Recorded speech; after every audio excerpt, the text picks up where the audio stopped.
आळूच्या पानांची भाजी म्हटलं की अनेक जण गरगटा बनवतात. पण आज मी तुम्हाला त्यापेक्षा खूपच वेगळ्या पद्धतीची हॉटेलमध्ये जशी भेटते ना, मसालेदार, रस्सादार, चटकदार भाजी बनवून दाखवणार आहे. ही भाजी तुम्ही चपाती, भाकरी, भात कशासोबत पण खाऊ शकता. खूप टेस्टी, अप्रतिम लागते. चला तर मग याची रेसिपी पाहूया. हॅलो, हाय, नमस्ते. पुन्हा एकदा तुम्हा सर्वांचं खमंग मराठमोळी चव या आपल्या रेसिपी चॅनलमध्ये अगदी मनापासून स्वागत करते. तर आळूची भाजी किंवा आळूच्या वड्या तुम्ही बऱ्याच वेळा खाल्ल्या असतील, पण आज खूप छान अशी आळूच्या पानांपासून मस्त रेसिपी मी तुम्हाला बनवून दाखवते. त्यामुळे व्हिडिओ अजिबात स्किप करू नका, संपूर्ण पहा. तर इथे पहा, मोठ्या साईजची आळूची मी 5 पानं घेतलेत. आता आळू तुम्ही कोणत्याही प्रकारचा घेऊ शकता, बारीक, मोठा किंवा देशी पण आळू असतो बघा. तर अशा पद्धतीची पानं मी घेतलेली आहेत. ही पानं अगोदर स्वच्छ धुवून घेते. सगळी पानं चांगली स्वच्छ धुवून घेतलेली आहेत. तर आता ही एकदम बारीक अशी चिरायची.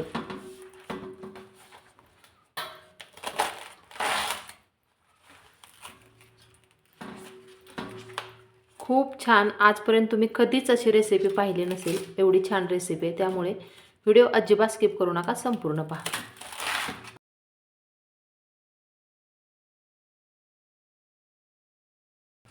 तर शक्य होईल तेवढी बारीक चिरून घ्यायची पण आपल्याला.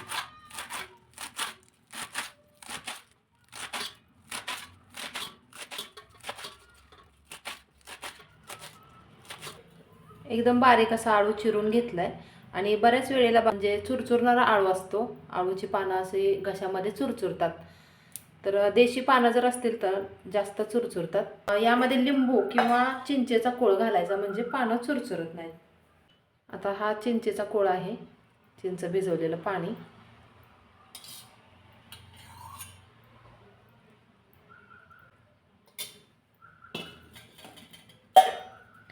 त्यानंतर थोडीशी हळद घालायची, धने जिरे पूड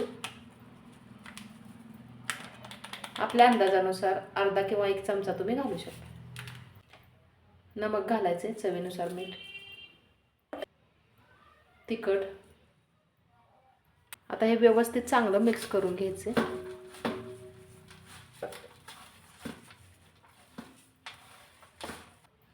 अगदी थोडंसं 1 चमचाभरच पाणी यामध्ये घालते मी. जास्ती पाण्याचा वापर नाही केलेला.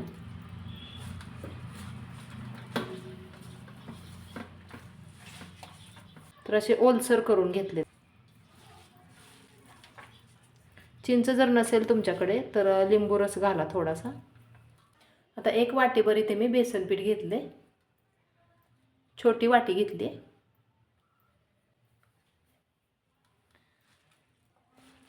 लागेल तसं पीठ वापरायचं.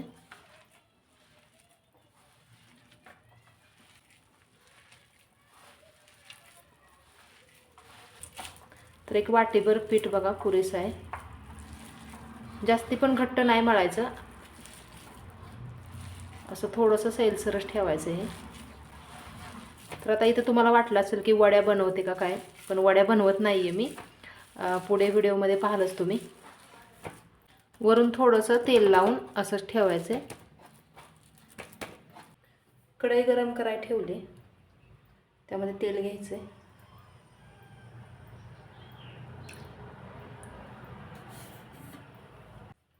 तेल चांगलं कडकडीत तापले. भजे केल्यासारखं आपण हे तळून घेणार आहोत आणि त्यानंतर मग पुढची रेसिपी.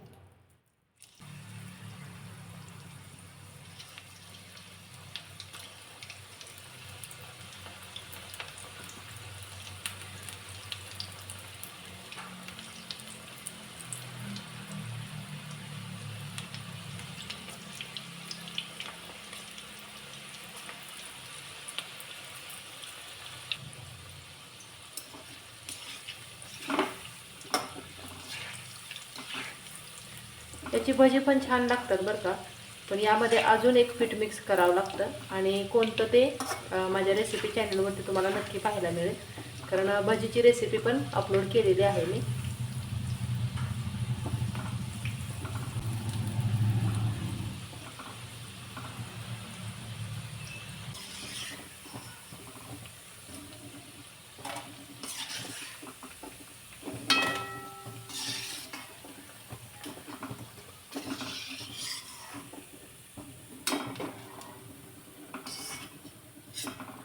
उरलेल्या पिठाची पण अशी मी भजी बनवल्यासारखं तळून घेते.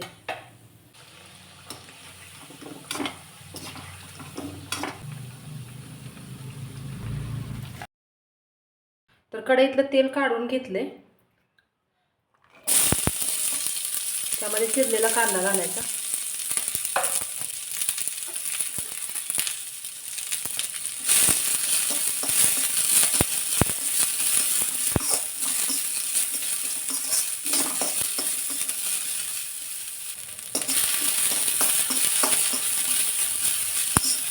थोडासा कांदा असा भाजत आला की त्यामध्ये 1 चमचाभर पांढरे तीळ घालायचे.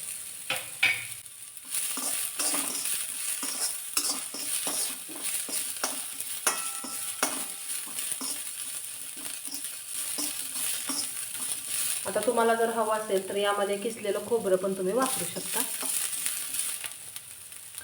2 मोठ्या साईजचे टोमॅटो मी चिरून घेतलेत.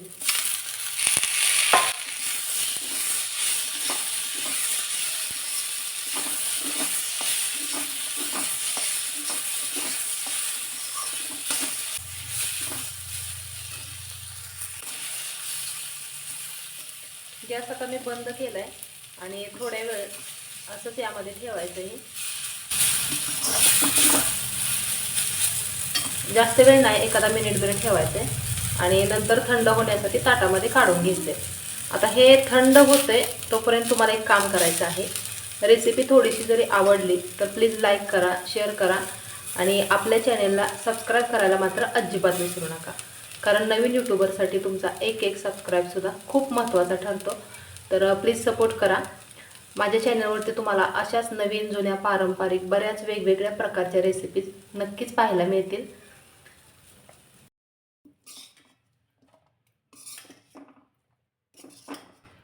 आता यामध्ये अजून 2 महत्त्वाचे घटक घालायचे. तरी थंड झाले, वाटून घ्यायचे आणि त्या अगोदर आलं आणि लसूण यामध्ये घालायचे. आता हे बारीक वाटून घ्यायचे. वाटण तयार आहे आणि शक्यतो पाणी न घालता हे वाटून घ्यायचे.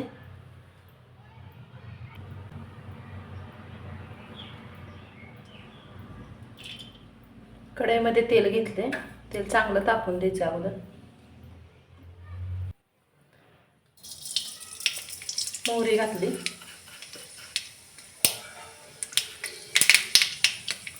जिरे, चिरलेली कोथिंबीर,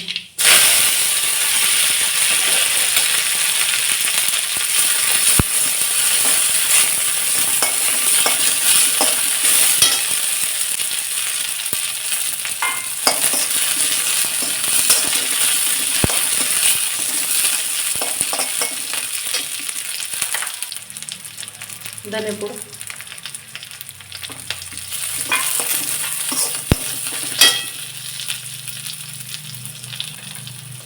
घरगुती काळा मसाला. तिखटाचं प्रमाण तुमच्या आवडीनुसार कमी जास्त करू शकता तुम्ही.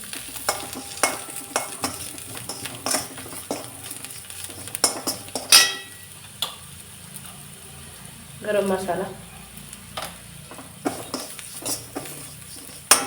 आणि त्यानंतर मग हे बारीक केलेलं कांदा टोमॅटोचं मिश्रण.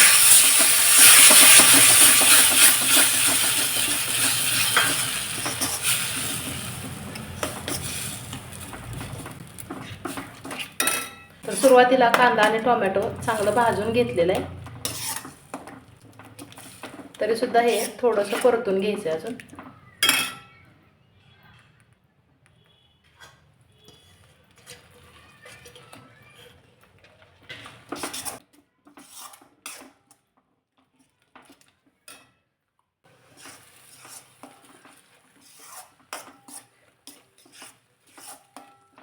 अजून एक जिन्नस यामध्ये घालायचे.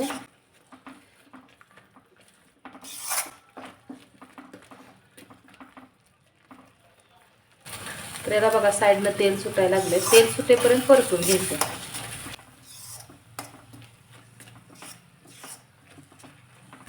आता थोडंसं लाल तिखट घालते.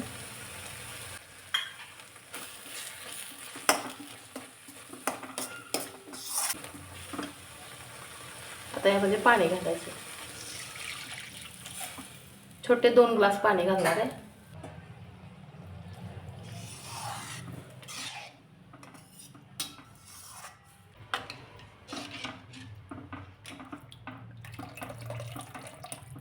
चवीनुसार मीठ घालायचं आहे.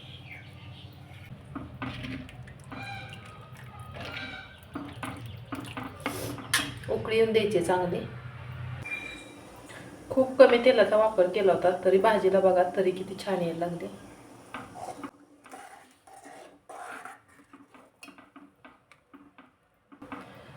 आणि जास्त पातळ किंवा जास्त घट्ट न बनवता अशा पद्धतीने केले.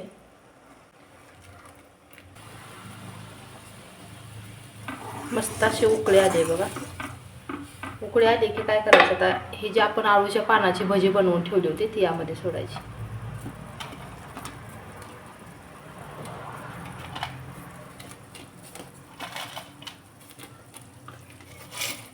अजून एक 2-3 मिनिटं मंद आचेवरती शिजून द्यायचं.